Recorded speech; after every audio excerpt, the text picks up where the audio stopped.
Аллаға қалай шынайы шүкір етеміз? Бізге берілген нығметтер үшін, өзгелердің қолы жетпеген нәрселерді бізге бергені үшін қалай шүкір етеміз? Алланың үлкен нығметтеріне бөленгенімізді, басқаларға берілмеген нығметтерді бізге бергенін қалай толық сезінеміз? Кей адамдардың қиындықпен күресулерін көреміз, іштерінен көмек сұраған жан айқайларын көздерінен сеземіз. Бүгін сіздермен осы мәселеге қатысты аздап сөз қозғағым келеді. Осы өкінішті ақиқатты күні бойы пікірлеп жүрдім. Субханалла, біздің жағдайымыз, біздің өміріміз өте жақсы. Америкадағы исламофобияның бізге туғызатын қиындықтары еш нәрсе емес. Бирмадағы адамдардың, Рохиня босқындарының қиындықтарымен салыстырғанда, Сириядағы 7 миллион босқын және Палестинада соңғы 75 жылда 1,5 миллион өлтірілген адамдармен салыстырғанда, біздікі дым емес. Тақырыптан тыс нәрселерді айтып жатқаныма айып етпеңіздер, бірақ бұл нәрселерді еске салуды маңызды санадым. Себебі шынайы шүкір ету үшін өзгелердің қиындықтарына қарауымыз керек. Олар аш-жалаңаш, олар баспанасыз, олар уайым қайғыда. Алла Құранда Аллаға шүкір ет, саған берген екі үлкен нығметі үшін. Бұл аятта Құрайыштарды айтып тұр, және жалпылама алсақ, бұл аят бізге де қатысты. Алла оларға жеткілікті мөлшерде ас берді, сондықтан олар аш емес. Және Алла олардың қорқыныштарын кетірді. Олар азаматтық соғысты көрген жоқ. Бұл әлемдегі ең үлкен апаттарды екіге бөліп қарастырамын. Біріншісі, жеткілікті астың және баспананың болмауы. Екіншісі, азаматтық соғыс және бүліктердің орын алуы. Тамағының болғанына не пайда, егер төбеннен бомбалар түсіп жатса? Суының бар болғанына не пайда, әскерлер саған оқ жаудырып жатса? Бұл екі нәрсе Алланың осы дүниеде берген ұлы нығметтері. Әлхамдулилля, көптеген мұсылмандарда осы екі нығмет бар. Бұл нығметтер біздерге берілген. Құрметті бауырларым, қарындастарым, қиындықтарға тап болу, ауыр сынақтарға ұшырау туралы мынаны айтайын. Білесіздер ме, әлемде орын алып жатқан жағдайларға қатысты көптеген жастарымыз, ұл-қыздарымыз бұл қиындықтар неге орын алып жатыр деп таңғалады. Неге мұсылмандар өте көп қиындықтарға ұшырауда?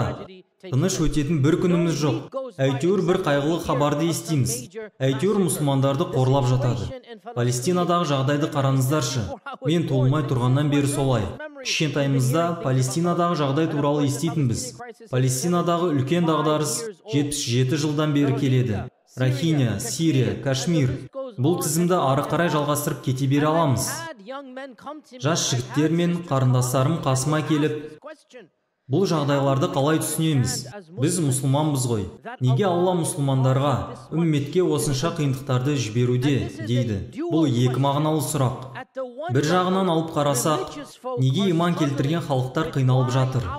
Неге біздің үмметіміз төзгісіз қиындықтарға ұшырап жатыр? Басқалар емес, тап мұсылман үмметі. Неге біздің қанымыз төгілуде? Неге мұсылмандардың абыройы тапталып жатыр? Біз Алланың үмметі емеспіз бе? Біз Расулулланың үмметі емеспіз бе? Біз Құранның үмметі емеспіз бе? Осыған қатысты өте күрделі сұрақтар туады. Неге ислам әлемі, мұсылмандар қиналып жатыр?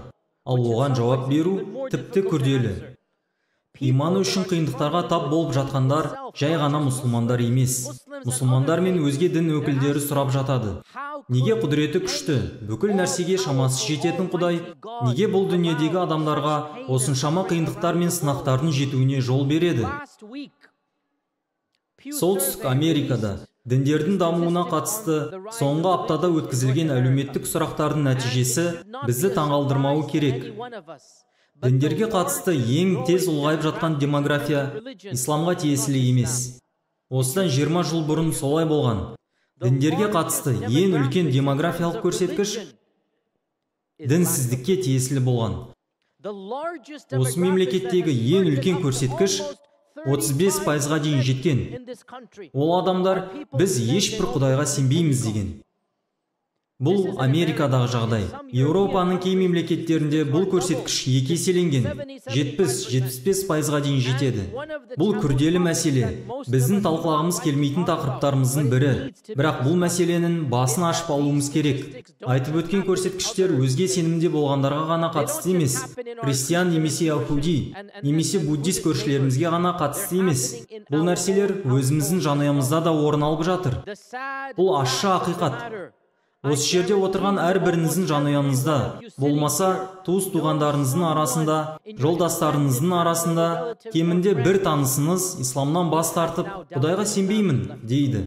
Оған сенімдімін. Бұл нәрсе трендқа айналып бара жатыр. Ешкімнен жасырмай ашық күйде айтады.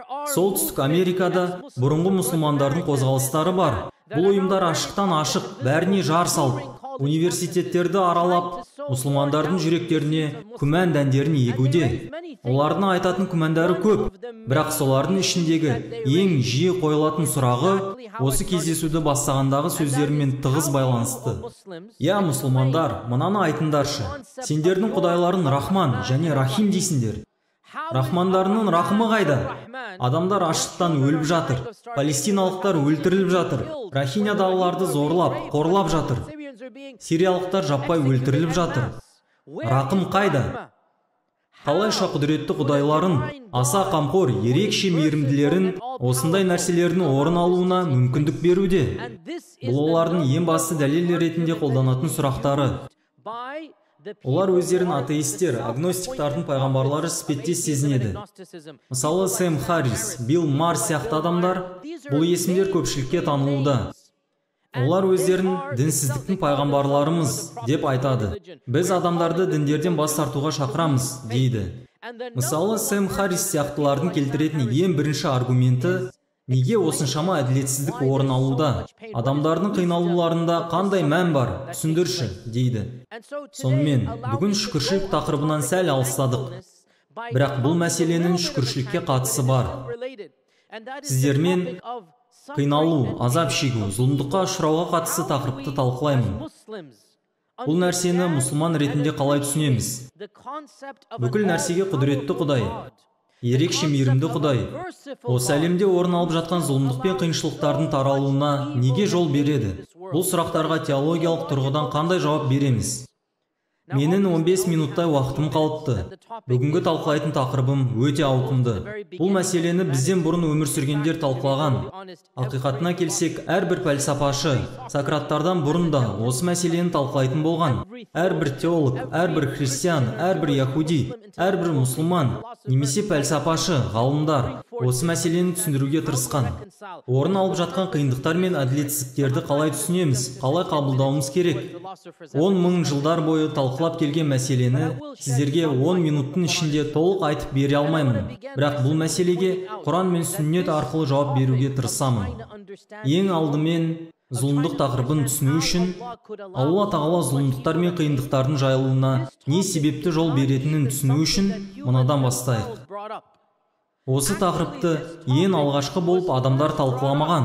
Ақиқатында бұл тақырыпты ең алғашқы болып Алла періштелерге басқа жаратылыстарды жаратамын, жаңа мақұлықтарды жаратамын. Алла періштелерге адам деп аталатын жаңа тіршілік түрін жаратамын деген.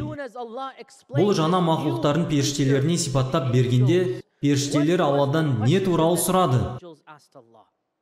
Тіпті періштелер түсіне алмаған. Я Алла, Құранда баяндалады. Періштелер, я Алла, неге жаңа мақұлықтарды жаратасың? Бір-бірін өлтіріп, қан төгетіндерді жаратасың ба? Олар зұлымдықты жаяды ғой. Неге оларды жаратасың? Ал біз болсақ тазамыз, біз күнә істемейміз, біз ешқандай жамандық істемейміз. Біз күндіз түні саған мадақ, мақтау айтып, сені пәктейміз. Көптеген зұлымдық пен әділетсіздікті жаятын жаратылыстарды неге жаратасың? Тіпті періштелер оны түсіне алмаған. Бізге үйреншікті болып қалған соғыстарды, қан төгістерді, зұлымдықтарды періштелер ешқашан көрмеген, білмеген еді. Тіпті періштелер, қате түсініп қалмаңыз, періштелердің Аллаға қойған сұрақтары қарсылық білдіру үшін емес, алайда түсіну мақсатында қойылған. Я Алла, неге олай істейсің? Бұның астарындағы мәні, мағынасы қандай? Мына нәрсені біз, мұсылмандар түсініп алуымыз керек. Бұл сұрақтарды періштелер сұраған кезде, бұл зұлымдық неге орын алады, неге олай болады дегенде, Алла Тағала олардың сұрақтарына интеллектуалдық тұрғыдан, пәлсапалық немесе рационалды тұрғыдан жауап бермеді. Алла тіпті оларға мән-мағынаны түсіндіруге тырыспады да. Алла оларға не деді? Я мұсылмандар, оны әрбіріңіз білуіңіз керек. Алла не деді? Бұлайша айтқанда, маған сенім артыңдар. Менің ілімім сендердікінен әлде қайда көп. Сендердің ешқашан түсінбейтін нәрселеріңді мен білемін. Тіпті періштелер бізге қарағанда әлде қайда ақылды. Олар бізге қарағанда пәк. Олар Аллаға бізге қарағанда көбірек құлшылық етеді. Тіпті періштелерге бұл мәселе түсіндірілмеді. Маған сеніңдер, мен сендердің білмейтіндеріңді білемін деген жауап қана берілген. Сонымен, мұсылмандар, бізге бұл сұрақ қойылса, оның жауабын ешқашан ешкім таппайды деп жауап береміз. Сұраққа осылай жауап беруіміз керек. Біз ешқашан толыққанды дөп басып жауап бере алмаймыз. Себебі Аллаға осы сұрақ қойылған. Алла Тағала маған сеніңдер деген. Осы жерде бір жайтты ескеріңіз, бауырларым, қарындастарым. Сэм Харрис сияқты адамдар, Солтүстік Америкадағы бұрынғы мұсылмандардың ұйымы. Бұл ұйымдар исламды терістейді, олар Құранды терістейді, Алланы жоққа шығарады. Бірнеше сұрақтары, дәлелдері бар. Соның бірі, әлемдегі зұлымдықты түсіндір дейді. Мынаған назар салыңыз. Зұлымдықты түсіндіре алмағандықтан, Құдайды терістеу, олардың зұлымдықты түсінгендерін білдірмейді. Олар бір қорытындыға келгілері келеді. Ол қорытындылары, демек Құдай жоқ, дейді. Жақсы, жарайды, Құдай жоқ дейсің. Онда өзің жауап бер. Зұлымдықтың жайылуын қалай түсінеміз? Құдайды жоққа шығару арқылы, бұл адамдар өте көп жауабы жоқ сұрақтарға жол ашуда. Өмір қалай пайда болды? Өмір сүрудің мәні не? Неге осындамыз? Кейін қайда барамыз? Өлімнен кейін не болады? Құдайды терістеу арқылы, олар зұлымдықтың жауабын таппағанымен қоса, олар шексіз жауабы жоқ сұрақтар мен теорияларға жол ашты. Олардың ол сұрақтарға да жауаптар жоқ. Оны өздері білмейді. Ал біз қайдан келгенімізді білеміз. Өмір сүрудегі мақсатымызды білеміз. Өлгеннен кейін не болатынын білеміз. Неге осы әлемде екенімізді, не істеу керектігімізді білеміз. Бірақ біз Алланың даналығын, Алланың ілімін түсініп біле алмаймыз. Білесіздер ме? Менің ілімім Құдайдың ілімімен салыстыруға келмейді деу толығымен ақылға қонымды. Менің миымның, санамның шектеулігі Құдайдың даналығын түсінуге шамасы жетпейді деу ақылға қонымды жауап. Бұл ақыл ойға сыйымды жауап. Ал бірақ Құдайды терістеу ақылға мүлдем қонымсыз, ешқандай негізсіз жауап. Себебі сен өмірдің құпиясын анықтамадың, өлімнің құпиясын, туылуымыздың құпиясын білмейсің. Тіпті періштелер сұрағанда Алла оларға маған сеніңдер деген. Десек те, Құран кей хикметтерін айтып өтеді. Солардың 4-5-еуін айтып өтейін. Осы нәрселерді жақсылап пікірлеулеріңізді сұраймын. Құран зұлымдық пен қиындықтың болуының кейбір хикметтерін баяндайды. Алла Тағала Құранда баяндайтын керемет жауаптарының бірі, зұлымдықтың мақсаты біреуді жазалау немесе зиян жеткізу емес. Алла Құранда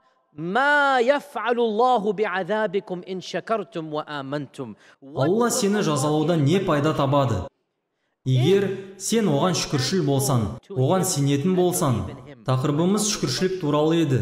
Алла шүкіршілік пен жазалауды бір-біріне қарама-қарсы екенін білдіруде. Егер сен Аллаға иман етсен, Аллаға шүкіршіл болсан, сенің қиналып, зәбір көруінен не табады?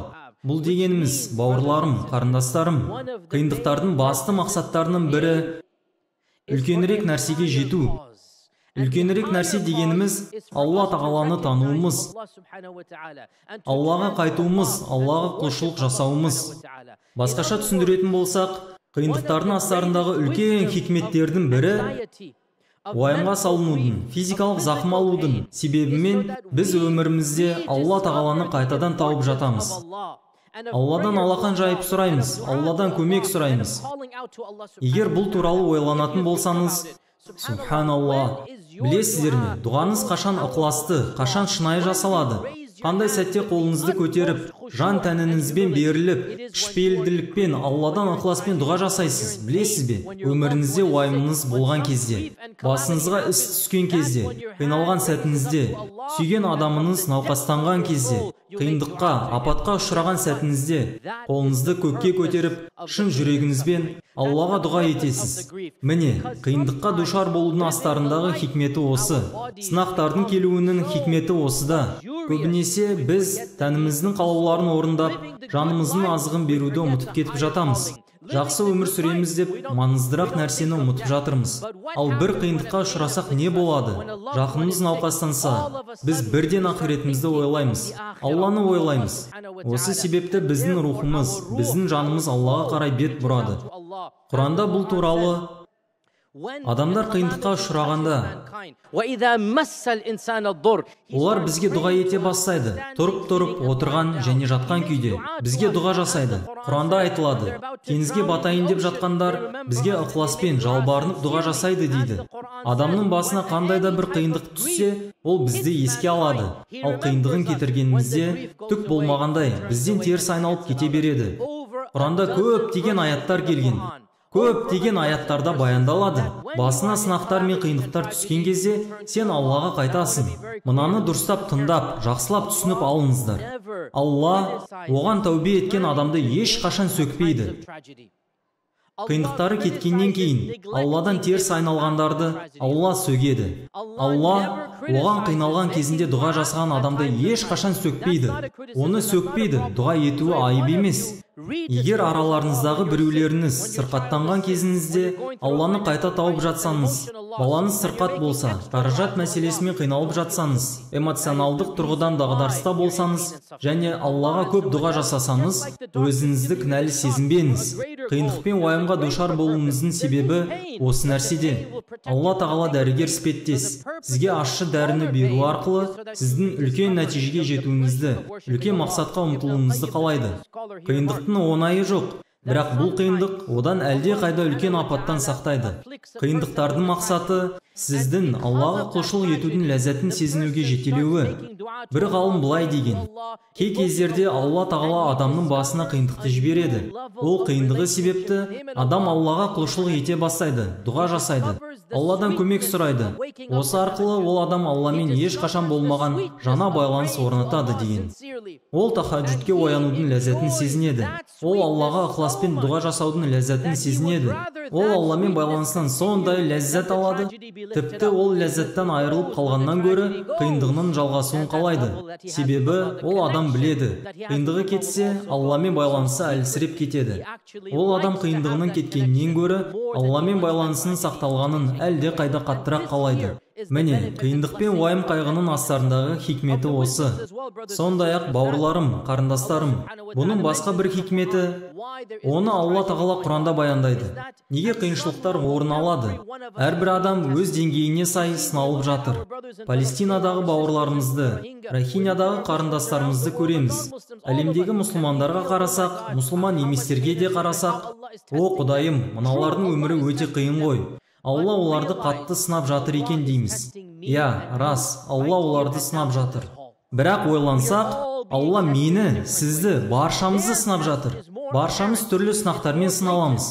Олардың сынақтары ауыр, олардың сынақтары өте үлкен, олардың сынақтары сезілетін қиындық. Ал біздің сынағымыз, біздің оларға жауабымыз. Біз оларға не істейміз? Алла бізді артық дүниемізбен, артық уақытымызбен сынап жатыр. Бізді күш қуатымызбен, мүмкіндіктерімізбен сынап жатыр. Біз де сыналып жатырмыз. Оларға көмек көрсету мәселесімен. Біздің сынағымыз өзгеше. Біз олар сияқты сыналғымыз келмейді. Азаматтық соғысты көргіміз келмейді. Біздің үстімізге бомба тасталмауын қалаймыз. Зұлымдыққа ұшырағымыз келмейді. Аштық пен кедейлікте өмір сүргіміз келмейді. Бірақ біз олар арқылы сыналып жатырмыз. Біздің сынағымыз бейбітшілік пен молшылық. Мал мүлкіміз сынағымыз.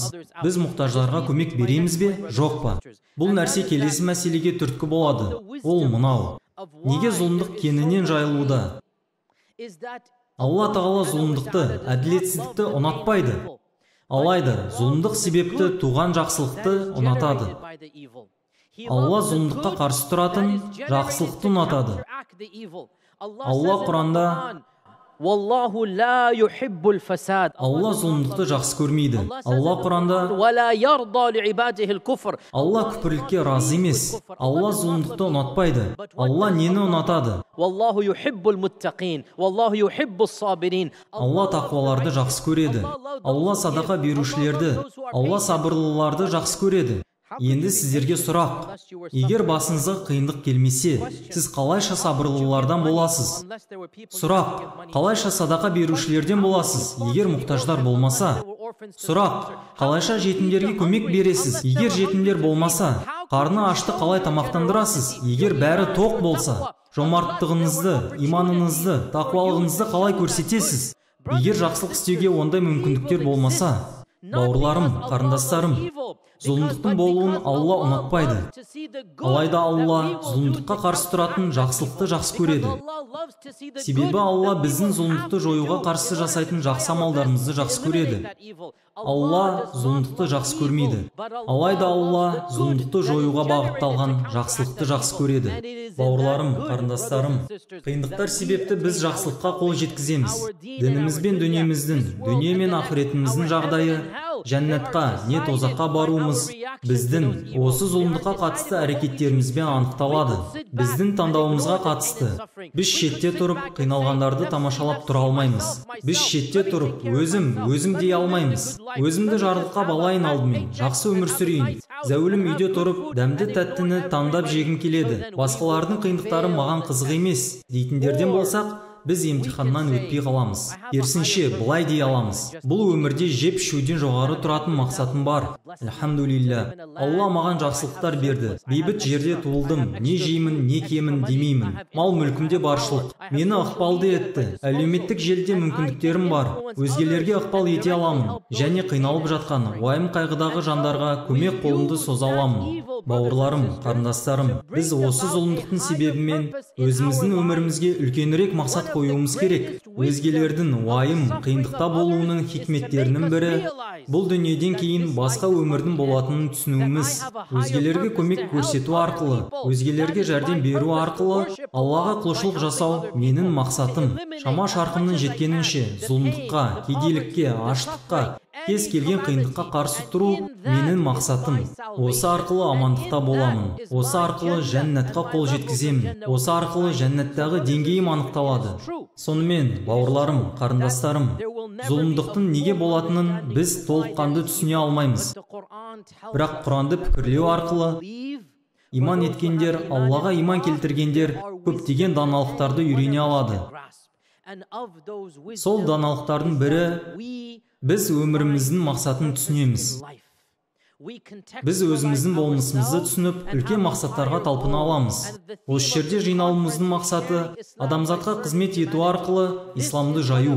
Қиындықпен сыналудың астарындағы даналық міне осыда. Біз қиналып жатқандарды көргенде, оларға көмек қолын созу арқылы исламның сұлулығын көрсетуіміз керек. Қиналып жатқандарды көрсек, қай жерде болса да, ол мұсылман болсын, немесе мұсылман болмасын. Біздің мұсылмандық міндетіміз өзгелерге исламның көркемдігін көрсетіп, дінімізді оларға үйретуіміз.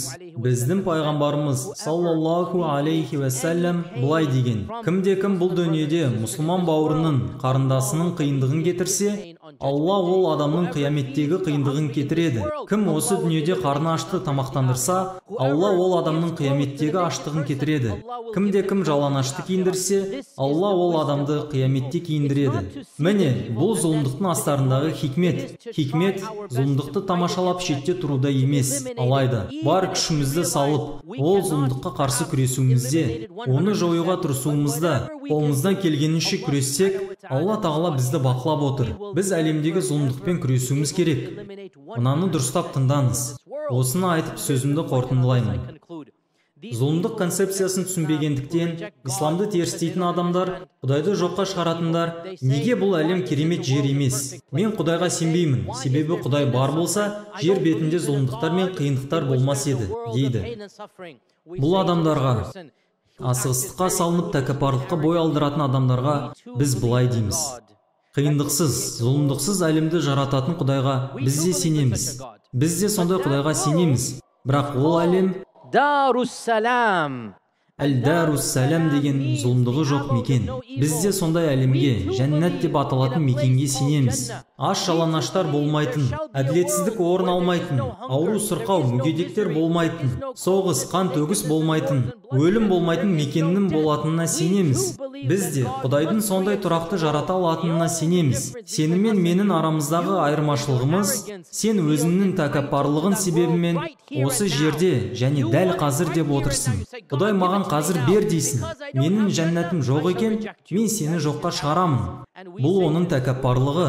Біз бұл ақмақ адамға былай дейміз. Тәкаппарлығын себепті Құдайды терістеуін арқылы өзіңнің қалайтын әлеміңді, жәннатыңды терістеп отырсың. Егер Құдайға сенсен, Құдайға құлшылық етсен, зұлымдыққа қарсы тұрсан, бұл нәрселер сенің қалап жүрген мекеніне, зұлымдығы жоқ мекеніне жолдама болады. Бірақ сенің тәкаппарлығың бұл Дарус-Салам деп аталатын мекеннен алыстатып жатыр.